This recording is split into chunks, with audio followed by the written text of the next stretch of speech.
Guys, this is Jason from Overhype Studios with a new video. I want to show you the improvements we have made, the new features, the inventory and character system, and also I want to get my ass handed to me by a skeleton army.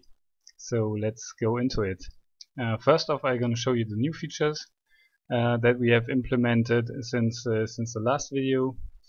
First of all, we have a combat log on the top left corner, and where you can see all the things that are happening, and also like damage numbers, and because we didn't want to show the damage numbers over the heads of the characters, but just we wanted to give you the possibility to if you want to know the exact numbers, you can look them up here. In the middle we have a little counter that shows how many of your battle brothers are there, how many of the opponents. These are all the opponents on the map, so not just the ones you can see, so that at the end of the fight you can see how many opposition you have left, and the turn counter. On the right hand side you have the possibility to rotate the map, to switch by 180 degrees, so you can see the back side is especially important when you have huge hills and you cannot see behind them. And these arrows are just the height level adjustment, so this is like the lowest level, and you can just switch it all up to the top. We just have one level here, so yeah. Now we have our turn sequence bar and the character stats of the active character. We had that before, but now we also have a wait action that actually puts the active character who chooses to wait at the end of the turn order. So you can now choose a little bit better which one to act first. Graphically, we have changed all the weapon icons. You can see that here, and also the bases of the characters. That are just details. Now let's get into the meat of things, and that is our inventory screen. Now you can see this is the inventory screen. On the bottom you have all your available battle brothers. You can just jump between them, and each battle brother has his own inventory, like main hand, body armor, helmet, offhand, an ammo slot where you put bows, where you put arrows, where you didn't implement them yet, and an accessory slot that's basically used for magical trinkets. And you can see the active skills, and below this there will be the passive skills and the status effects. Here you can see all the character stats: head armor, body armor, health points, action points, the morale, fatigue, melee skill, range skill, melee defense, range defense, damage to health is like your regular damage, and your crushing damage, that is damage that only applies to armor. So this weapon actually has a crushing damage, and I think the normal sword, yeah, this guy's got a normal sword, and it doesn't have any bonus against armor. And here you have the chance to hit the head. It's our equivalent of a critical hit, and of course if you hit an enemy's head, you will hit his head armor. That's why helmets are so important in our game. And if there's no armor protecting the head, then you do additional damage. And then you have the sight range. Sight range actually differs with equipment. So really heavy helmets like this one reduces the sight range. You can see that vision -1 over there on the tooltip. So yeah, this is our inventory system, and you know, each character also has a backpack with 4 items. And right now we are working on the other parts. Here you will have your inventory stash, where you can choose all the equipment from your stash, but you will only be able to access that when outside of tactical combat. And in the tactical combat, in this tab, there will be the items on the ground, because all enemies will drop their items to the ground. You can see a little bag there, and you can pick them up as you go, or switch items between characters or whatever. So let's get into this. This is a scenario our programmers designed for me, so they make these scenarios extra hard, so I really look like an idiot. So let's get into it. We're gonna start with a with a little arrow shooting. Let's move forward first, and then shoot some arrows at these guys. You will notice that we have changed all the sound effects, most of the sound effects, and we are still in the process of doing so, because they have just been placeholders until now, and we have our own sound effects now. So this doesn't look very good. We have a really huge army of skeletons right here, and the necromancer will revive any enemies or any battle brothers actually that he can get his hands on. So we maybe dash forward with this guy with a crossbow, because it just takes 2 action points to fire, and try to shoot at him. Yeah, but he's out of range. Let's use this against the guy with the heavy armor. You just heard the sound, it just hit this chainmail. So we just move forward and attack boldly. We won't be able to attack from there, yes. So we're just gonna jump in, throw down some punches, and move forward like that. Not using a lot of tactics here. This guy actually has one of our new weapons. It's called the billhook. You can see it here. It's a very versatile weapon. It has the ability to pull enemies closer, which can be very useful to pull enemies towards your line or away from your archers. And it also can attack across a tile, even if there's somebody standing on. So it's very good to have someone with the billhook in the second row.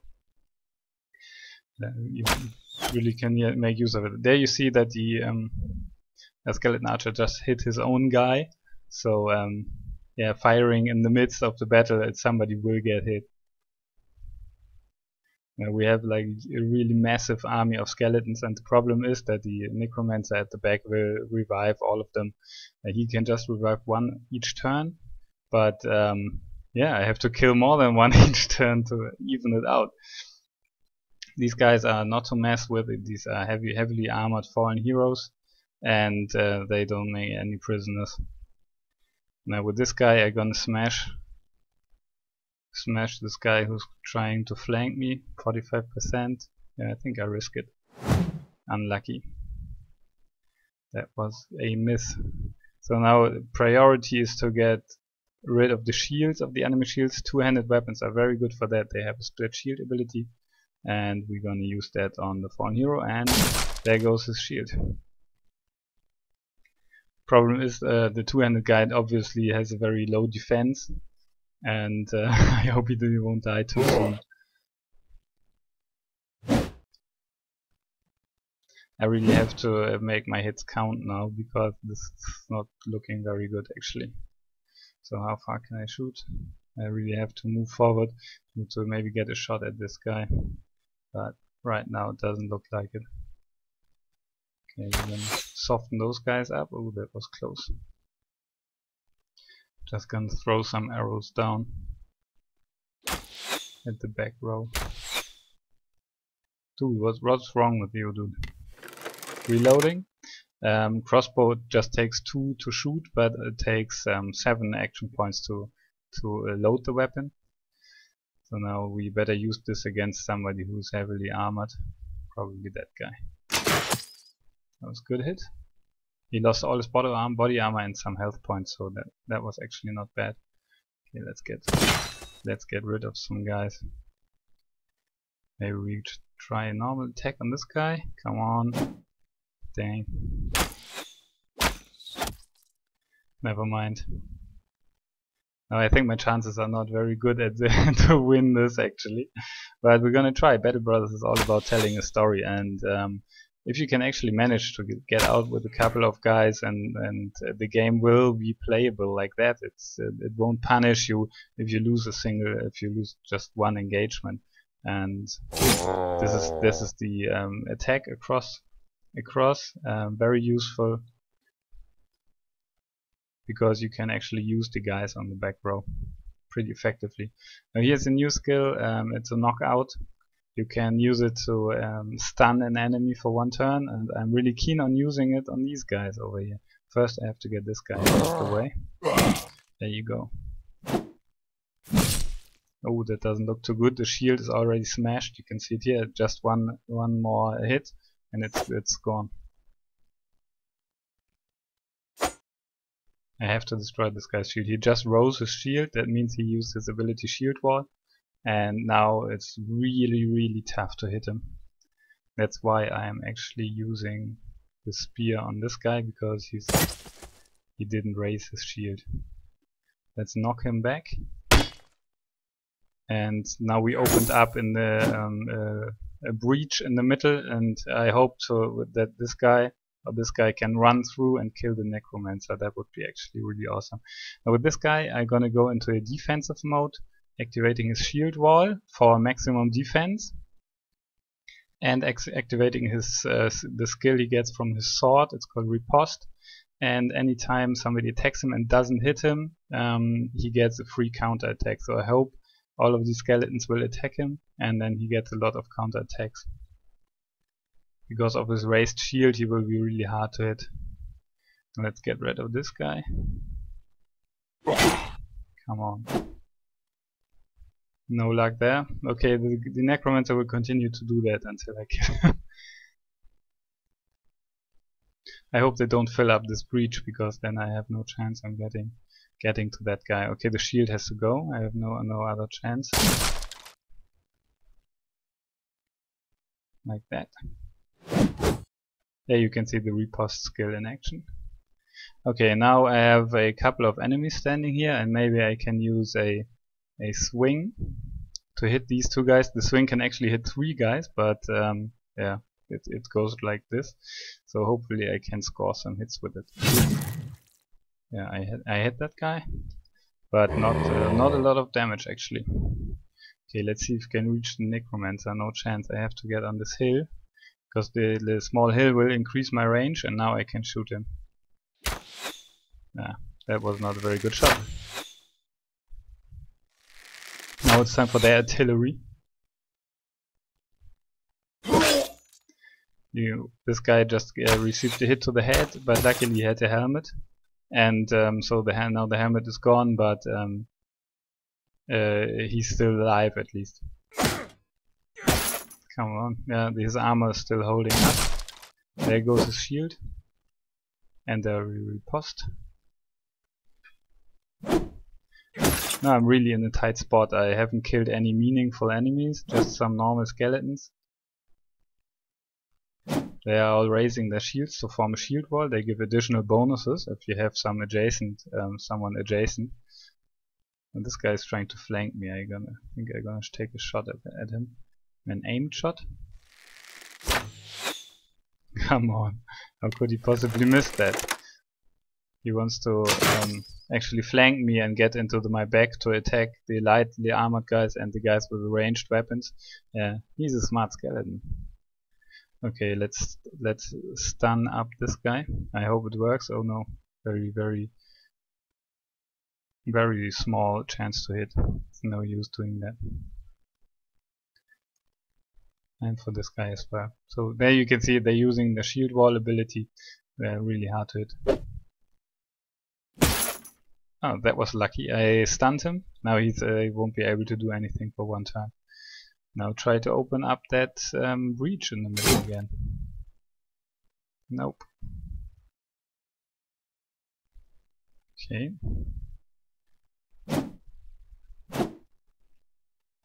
Unlucky. No, my guys really suck today. Not very good. Not a very good day at fighting. Okay, come on. Doing the riposte again, and hopefully I can this time finish one of the guys off. Okay, now he moved into the contact with my archer. That's a really bad thing.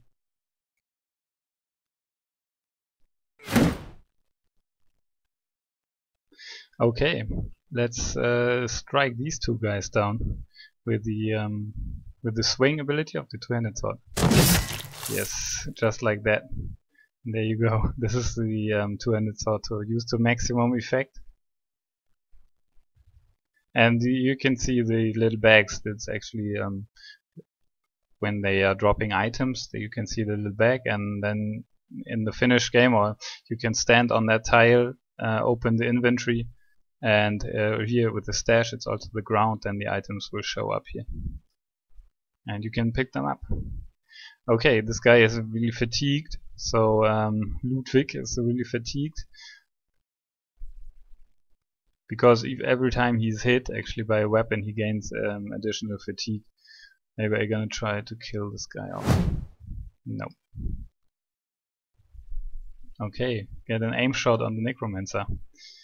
Actually, under the to hit chance you can see the factors, like height advantage is a positive factor, and the distance of 7, the longer the distance get, the more difficult the shot is, of course.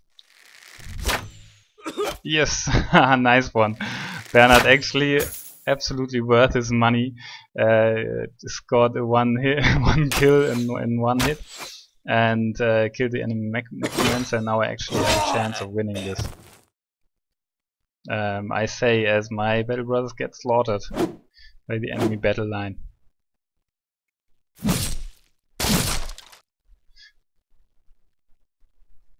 Okay, hopefully I can retaliate now. I really have to make these hits count. Come on. Trying to get rid of this skeleton guy. But he still has a little health left. Very unfortunate.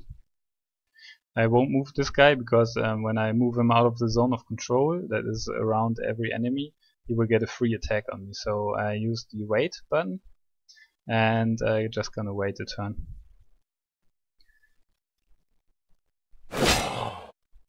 Now it's time to get things done with the Necromancer out of the way. I can finally make some way here. This guy still has full armor. Maybe I'm just gonna destroy his shield. Okay. The spear has a high chance to hit, but doesn't do a lot of damage. That was actually very intelligent of him, using his swing ability to actually hit all the guys around him. Okay, now things are getting pretty serious. Maybe I can stun someone. Yeah, probably this guy. Okay, that didn't really work out. Well, killing that guy actually worked out. Okay, now this is the battle of the two-handed swords. And there you go, nice one. Actually, Albrecht is really making this whole thing work. Now, problem with Ludwig over here is he's really exhausted. You can see his fatigue, 37 or 48, and that's actually a big problem now. He can't use any skills. He has to wait. So yeah, skip to turn. Okay, Torusmund, reload your crossbow. And yeah, shoot some guy in the face. Maybe this guy over here. Problem is, if you see this little red shield popping up, then there's somebody in the line of sight. So you can actually hit your own guys. Come on, that was like 2 meters away. That was not a difficult shot at all.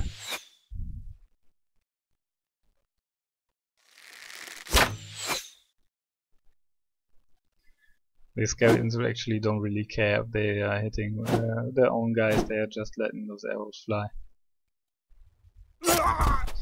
Oh, that's the end of our crossbow guy. Unfortunate.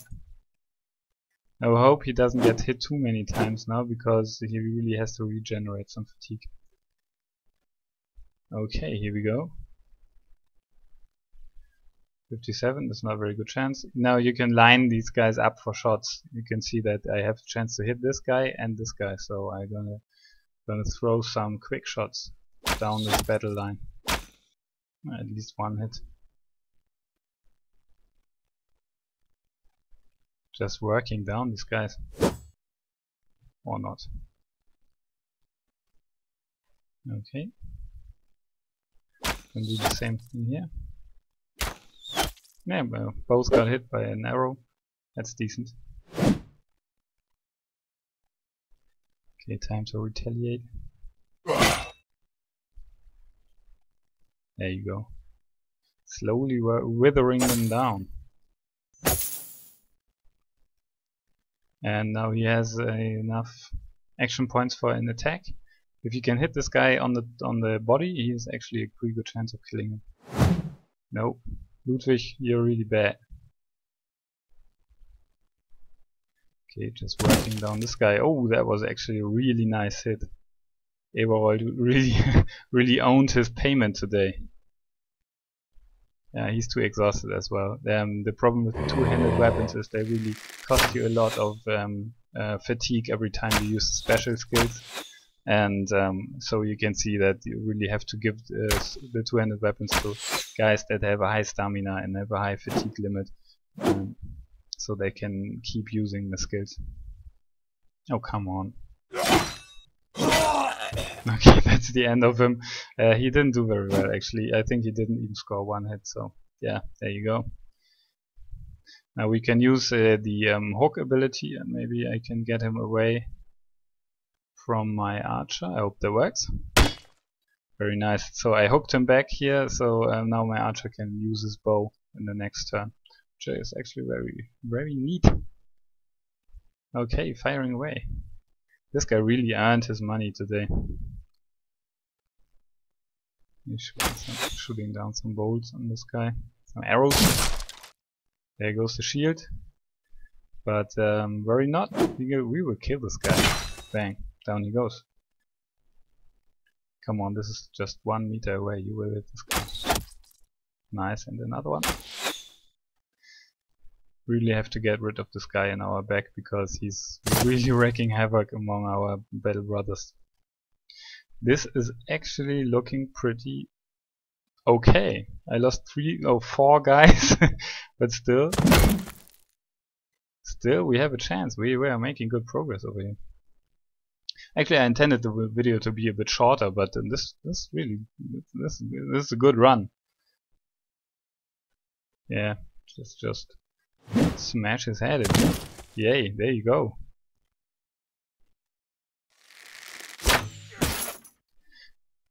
Problem is the skeleton archers actually will try to run away when you're coming too close to them. Oh, that sounded like a hit. Yeah, it's really hard to catch up with them. Okay, just shoot this guy in the face. Come on. Now we have to focus on this fallen hero over here because he's very, very dangerous. Just... Ooh, there you can see his face. We destroyed his helmet. And yeah, this is what a fallen hero looks unlike under his armor. And this is what a dead fallen hero looks like. There you go.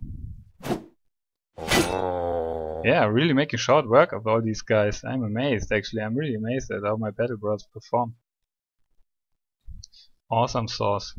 Now we have moved him in direct contact. The skeleton archer won't be able to use his bow anymore, and also if he tries to move away, Albrecht will really make short work of him. Nice. Oh, there's another one. Too fatigued to attack. This is if you have really prolonged fights, then this actually will happen a lot. I'm just really happy that the skeleton bowmen are not really good shots. So see there, he switched to a knife to attack. I think Albrecht was it, and that's what you will be able to do later on when we are more closely to finishing the game, and you can actually change around your inventory as well, just like the skeleton guy did. Okay, just oh, he's taking cover with his brush. I'm amazed. Where's the cover now? There you go. Okay, smash his head in. Nope, not like that. Let's try to run and catch this guy. Now when we take a look at the top, we have 7 battle brothers left. It's turn 8 and there are only 3 enemies. So yeah, you can see the three ranged guys. He's trying to run away because I'm closing in. Come on, don't get killed by the archer in the melee. That would be really sad. Well, I think this is pretty much in the sack, this game. And there you have it. You can actually the thing is, I lost 4 brothers here, and I think it was 4, yeah, 4, and but we won against a really overwhelming enemy. And at first you saw when the necromancer was still alive, and all the enemies, all the heavily armored enemies, all the enemies with two-handed weapons, and it really did look very grim for me.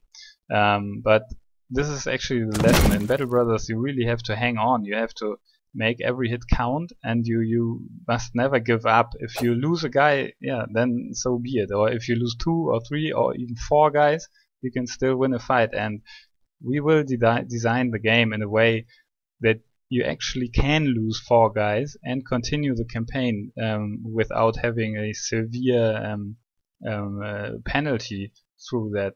And that's a very, very important thing, aspect when designing the game, that you are allowed to have casualties, and you are allowed to have heavy casualties. In the end, you can also sometimes lose a battle, and maybe like lose all your brothers or most of them, and still continue the campaign and win the game. And that is very essential for us, because in the end it's all about the story.